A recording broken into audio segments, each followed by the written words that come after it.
Good morning, folks. Welcome to That's My Farm. I'm Jim Shroyer, your host, and we're in luck because Eric Atkinson will be introducing us to two families, the Barkers and the Tiptons, newly inducted in the 2017 Master Farmer and Master Farm Homemaker class.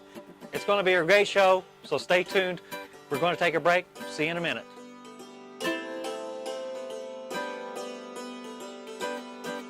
Closed captioning brought to you by Ag Promo Source. Together we grow. Learn more at agpromosource.com. That's My Farm is brought to you in part by Tallgrass Commodities. Big enough to serve, small enough to care. Welcome back to That's My Farm. Let's meet Gary and Ruth Ann Barker from Pratt County. Gary, you've been in partnership with your father for virtually the entire time once you came back from college. That's right? correct. How has the operation changed from those days to present day? Well, we started, when I growing up, grew up on an 830 John Deere. We had two of them, where one went, the other one went. And then when I was in college, Dad purchased this used Versatile 145, and so we made the jump to some bigger equipment at that point. And over the years, we've just kind of stayed with the Versatile brand, and our tractors have gotten bigger, and the equipment's gotten bigger, and where we were primarily wheat before, now we're wheat and milo and some other crops. There for 14 years, we raised cotton. And it looks like maybe this spring we may be planting cotton again. But it's been predominantly a crops operation, some cattle along the way, other livestock. But... Right.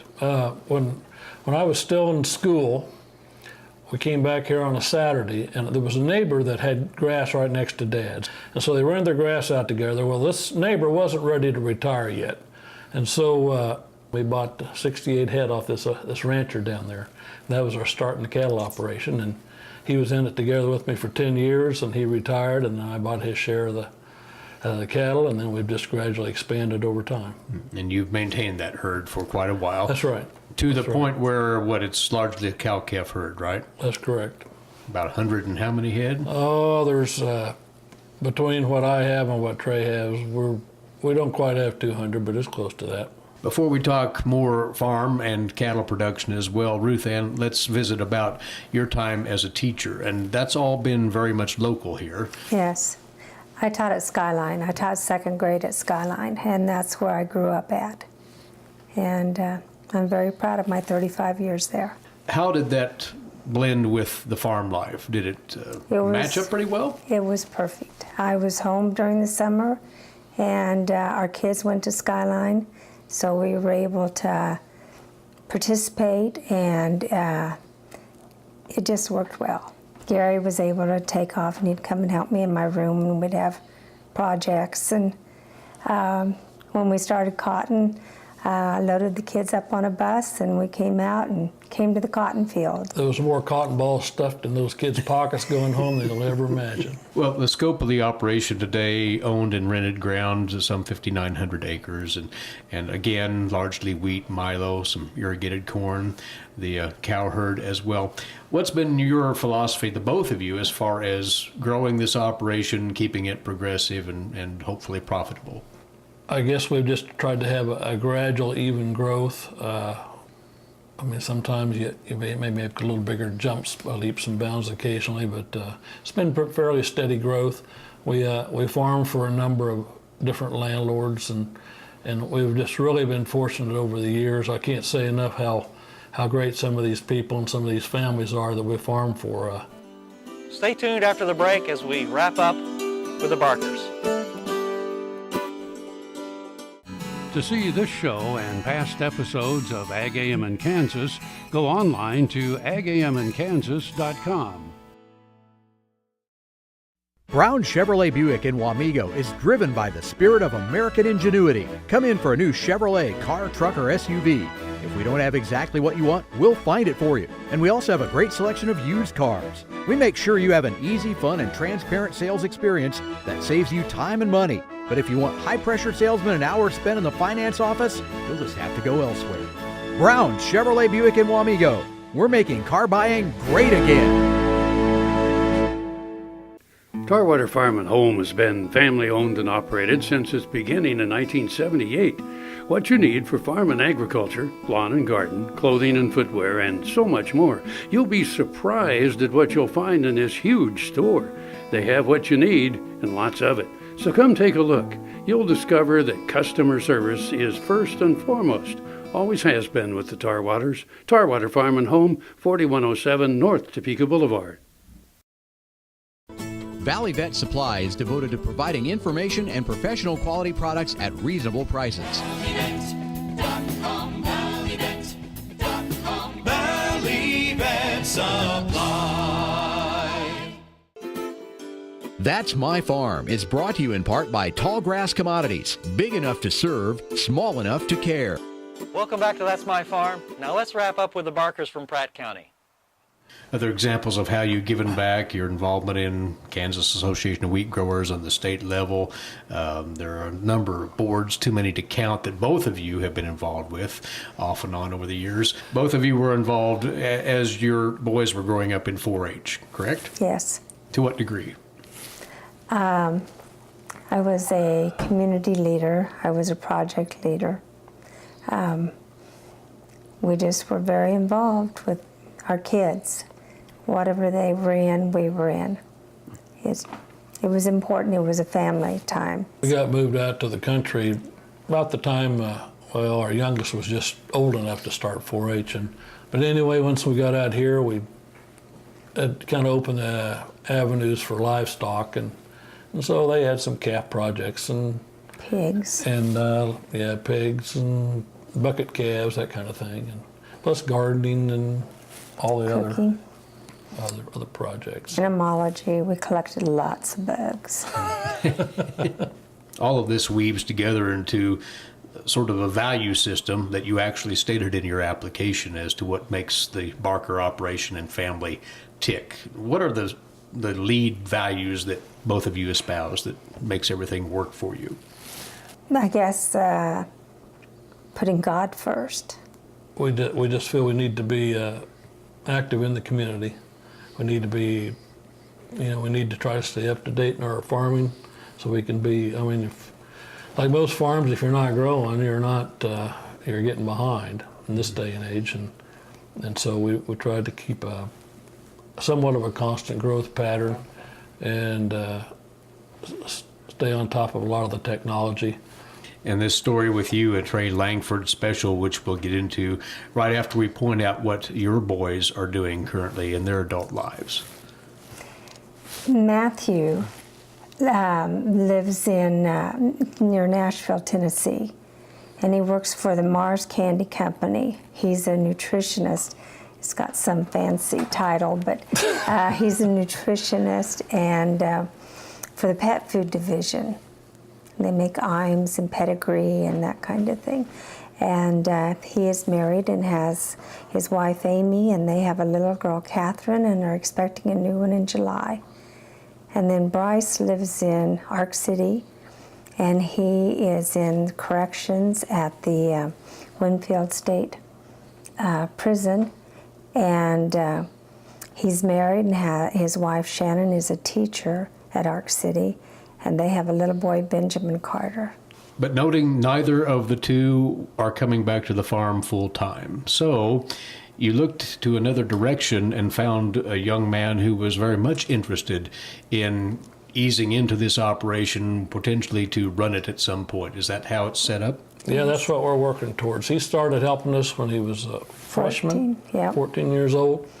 And he helped us all through high school and through college, and we're just starting a slow transition, and each year we're trying to expand his portion of the cropland just a little bit. So it's just a slow, gradual process. Trey is like our third son, and he's married to Heather, and they have a little boy, Jackson, and we think of him as our grandson. We don't want to overlook your dad is still around, Gary. Right. He's still active as much as possible, you say. Yep, he's out there about every day doing something or wanting to do something. Something else I should say that's been fortunate for our operation is we've had a number of employees over the year that have really been a real asset to us. Last thing we want to ask you, each of your reactions to being named Master Farmer, Master Farm Homemaker. When you heard about the news, Ruth Ann, how did you feel? surprised, honored to have this recognition. There's so many out there that are more deserving. Well, I was surprised too because, our operation there's nothing exceptional about our operation. I guess you could say it's sustainable, but I guess we've been here 125, 30 years, our family has, and so, but as far as anything special, I was just really surprised that we got it. Well, it's more special than you're letting on. So congratulations to the both of you, and thank you. Well, Thank thank you you. very much. Stay tuned after the break to meet the Tiptons from Republic County. KFRM is one of the largest farm radio stations in the nation, dedicated to informing and entertaining rural listeners from northern Oklahoma to southwestern Nebraska. You can catch KFRM in many ways. Of course, 550 on the AM dial, streaming at kfrm.com, or on your smartphone by going to the TuneIn Radio app, or on Ag AM in Kansas on Tuesdays and Facebook every day of the week. KFRM, tune us in. You'll be glad you did. As fourth-generation farmers themselves, Heinen Brothers Ag Service understands the risk and rewards of farming. So when it comes to quality aerial and ground application, fertilizer, ag chemicals, and anhydrous ammonia, call Heinen Brothers Ag today, 800-760-4964. Tarwater Farm and Home has been family-owned and operated since its beginning in 1978. What you need for farm and agriculture, lawn and garden, clothing and footwear, and so much more. You'll be surprised at what you'll find in this huge store. They have what you need and lots of it. So come take a look. You'll discover that customer service is first and foremost. Always has been with the Tarwaters. Tarwater Farm and Home, 4107 North Topeka Boulevard. Grain sorghum is one of the most important cereal crops worldwide, and Kansas leads the nation in its production.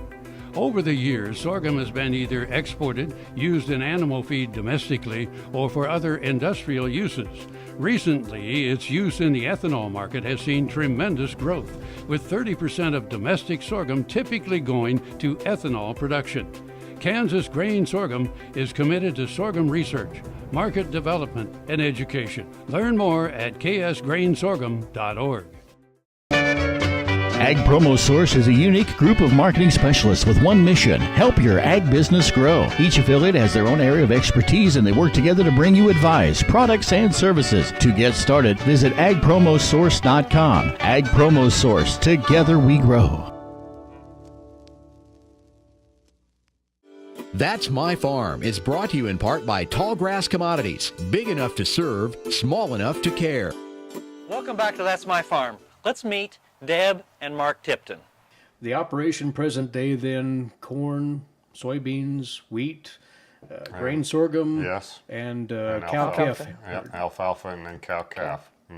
And we just rotate the cropland around as we have to, and we're cutting down on wheat considerably. The profit margin is just so that we just have cut it down and down every year. Up in this area, we get enough rain on this end of the state to make dryland corn work just about every year. I know there's other places that don't, but we've had such trouble growing wheat up here because of disease pressure and bugs or something, fungus of some kind, and we've just really had a tough time raising wheat up here the last few years. Cow herd commercial? Yes. It is, and that has started from bucket calves from the 4-H projects. Our first cows were bucket calves we'd raised, or maybe the kids had a heifer here and there, and we just kind of kept gradually adding. Purchased a few, and now... Right, and then when my father retired, we took over several of his cows. And yeah, we're mostly Black Angus or Angus Simmental cross. We try to just use what pastures we have, what we have room for. Up in this area, there's not a lot of huge pastures. There are a lot of little 50-acre pastures here and there, and so we try to just keep it matching that as best we can. A few of the other things associated with your farming activities over the years, you have been committed to providing land and resources for the crop variety test plots through the Research and Extension Office locally. That's the kids have done that. The two boys have done that. This is their 14th year now that the two have done it. Christian is the last one to do it now, and I think he planted 21 or 24 varieties this year. I'm not real sure. And of course, it's a family thing. You know, you work at these things as a family. Are you pursuing precision agriculture, precision technology to any extent? We're using mapping and auto steer. So when we're fertilizing, we have a flow control, you know, that keeps, like if we're anhydrousing, we would make sure that we're not spraying on, putting on way too much anhydrous in one area. You know, that kind of helps out. And we've done grid sampling. And we do some grid sampling. Variable rate dry fertilizer usually is what we're doing there. And Stay tuned after the break as we wrap up with Deb and Mark Tipton.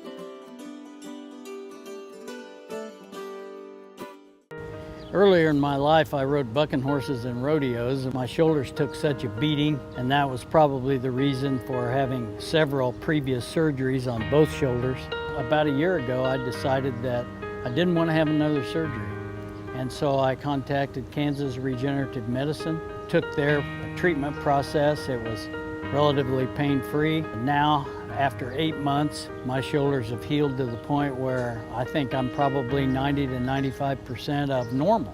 It takes a couple of months to start to see results and feel real progress. That continued to increase gradually until now at approximately 8 months, and I'm extremely pleased. I've got full range of motion. I can lift weights, I can throw, I can do a lot of things that I couldn't do without a lot of pain previously.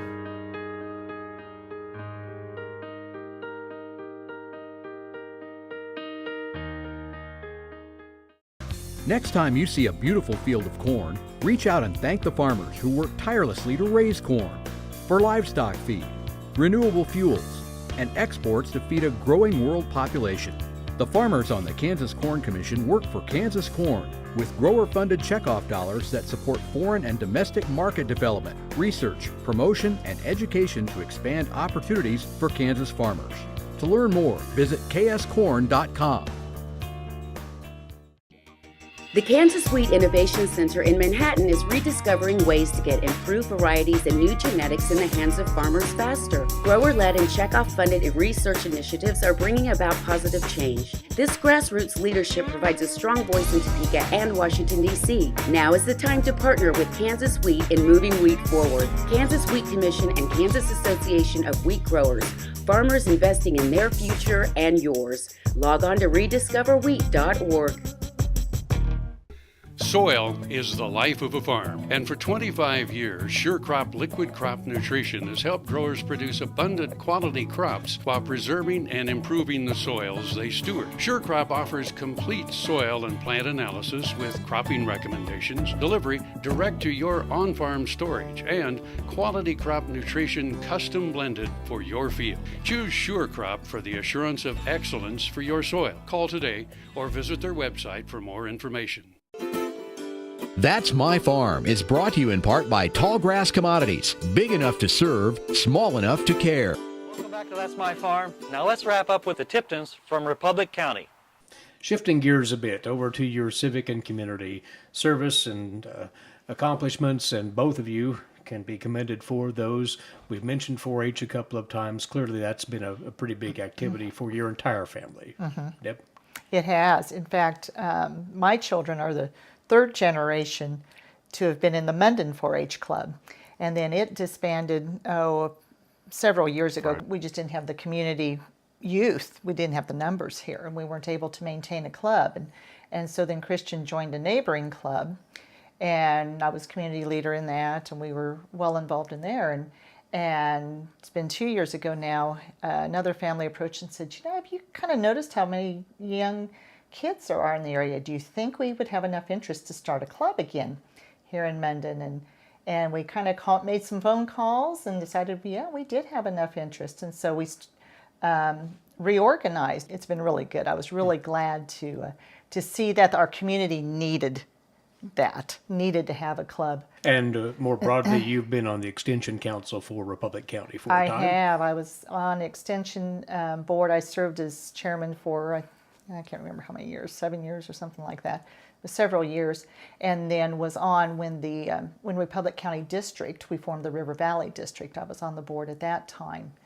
And Mark, you've been involved in a couple of boards with elevators locally, correct? Yes, there was a small grain elevator in Hubble. That's just on the state line, Hubble, Nebraska. Had local ownership with basically a bunch of farmers, shareholders.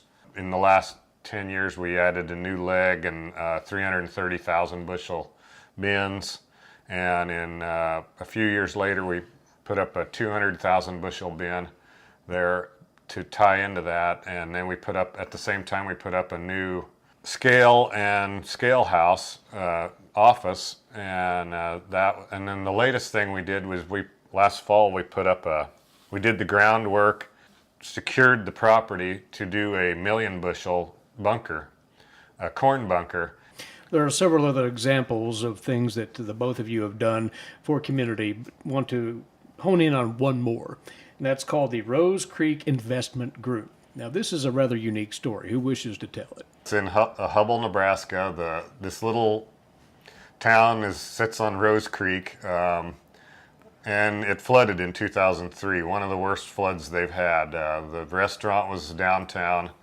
It basically wiped it out. So the people that owned it moved it up to the top of the hill, and so they were having some financial troubles, and it closed. They actually went to the Small Business Administration, and they agreed to take, if we would do it as a community project, they agreed to take a reduced amount. And so we set it up as a community investment, sold a bunch of shares, and ended up being able to buy it and pay the back taxes, and leased it to a lady that has been running it ever since. And presuming the both of you patronized that place more than a few times a year. Oh yes. We did, and our daughter worked there during high school too. Yeah. Good segue into talking about your kids. One daughter, two sons. Yes. The daughter is a nurse. She is. For a school district, is that correct? She is. She went to K-State and got her life science degree. And then they got married and kind of were moving around for a while. And then she went back to school at Creighton University and received her Bachelor of Nursing. And now she's a school nurse working in Hutchinson. So. And Lauren living with her husband, who does what? He works for Central Prairie Co-op. Yeah. He's the operations manager for Central Prairie Co-op. And one grandkid out of that marriage. And we do have one grandchild, little Cooper. He just turned 1 year old in December. And then there's your two sons. Colin is actually working in agribusiness in Iowa, correct? Right. Colin has a engineering technology degree from Kansas State Salina. Got a job with DuPont Pioneer in Des Moines. But he had an opportunity to purchase land here in about... He was in college. Right, about 2010. And so he did that, and he comes home during harvest time and during planting, and that's kind of his long-range plan, is to come back and take over the farming operation at some point. Or in partnership with your youngest, Christian. In partnership with Christian, that's exactly right. They have a plan. Christian is a senior in high school, and he's planning on going to Kansas State at Salina also, and majoring in mechanical engineering. Last thing here, what it means to you to have received this recognition as Kansas Master Farm Homemaker, part of the class of 2016. Oh, serving on the Extension Board, I got to nominate people for this, and I was always in awe of the couples that we nominated. I just thought, wow, they were real role models in the community, and I tell you, when we got the call that we'd been nominated, I just couldn't believe it. It's a huge honor. It was. I think we were both quite humbled. Thank you for being with us on today's show as we've met these two outstanding families. So, see you next week about this same time.